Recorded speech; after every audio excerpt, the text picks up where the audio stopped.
New born babies പെട്ടെന്ന് ഞെട്ടുകയും വിറയ്ക്കുകയൊക്കെ ചെയ്യുന്നതായിട്ട് നമ്മൾ കാണാറുണ്ട്. സംടൈംസ് ഇൻവോളണ്ടറി ആയിട്ട് വരുന്ന മസിൽ ജെർക്കി മൂവ്മെൻറ്റ്സിനെ നമ്മൾ benign neonatal sleep myoclonic jerk എന്നാണ് പറയുക. ഇത് ബിനൈൻ ആണ്. അത് ചിലപ്പോൾ കുഞ്ഞിനെ പെട്ടെന്ന് തുറക്കുമ്പോൾ ആ തണുത്ത കാറ്റടിക്കുന്നത് കൊണ്ട് ആ അറ്റ്മോസ്ഫിയറിക് ചേഞ്ചസ് കാരണം വരുന്നതാണ്. അതിന് ഭയപ്പെടേണ്ട ആവശ്യകത ഇല്ല. ചില സമയത്ത് അവരിങ്ങനെ കിടന്ന് വിറയ്ക്കുന്നത് പോലെ കാണുകയും ചെയ്യും. അത് ഫിറ്റ്സുമല്ല, അത് ജിറ്റർനെസ് എന്ന് പറയുന്നു. അത് നമ്മൾ ഇങ്ങനെ ജസ്റ്റ് ഇങ്ങനെ കിടന്ന് വിറയ്ക്കുമ്പോൾ നമ്മൾ അവരുടെ കയ്യിലൊന്ന് ഹോൾഡ് ചെയ്യുകയൊക്കെ ചെയ്യുമ്പം അത് സ്പോണ്ടേനിയസ്ലി റിസോൾവ് ആകുകയും ചെയ്യുന്നതാണ്. പക്ഷേ ചില സമയത്ത് ഇത് അണ്ടർലൈൻ കാരണങ്ങൾ കൊണ്ടുണ്ടാകുന്ന ഫിറ്റ്സ് ആണോ എന്ന് പലരും തെറ്റിദ്ധരിക്കപ്പെടിക്കാറുണ്ട്.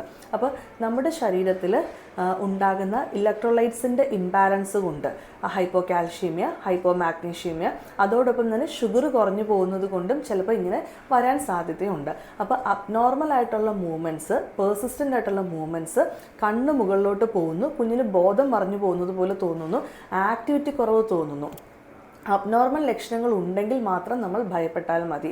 ഇനി പ്രീടേം ബേബീസിൽ, IUGR ബേബീസിൽ, അല്ലെങ്കിൽ അമ്മയുടെ ഷുഗറുള്ള ഡയബറ്റിക് മദേഴ്സിൻ്റെ കുഞ്ഞുങ്ങൾ, അങ്ങനെയുള്ള സ്പെസിഫിക് കണ്ടീഷൻസിൽ നമ്മളിങ്ങനെ പേഴ്സിസ്റ്റൻ്റ് ആയിട്ട് കാണുമ്പോൾ നമ്മൾ അവരെ ഇവാലുവേറ്റ് ചെയ്ത് ബ്ലഡ് ടെസ്റ്റുകളൊക്കെ ചെയ്ത് നോക്കുന്നതായിരിക്കും. ഗ്രോസ് അബ്നോർമൽ മൂവ്മെൻറ്റ്സ് കാണിക്കുകയാണെങ്കിൽ EEG എടുക്കുകയും ചെയ്യുന്നതായിരിക്കും.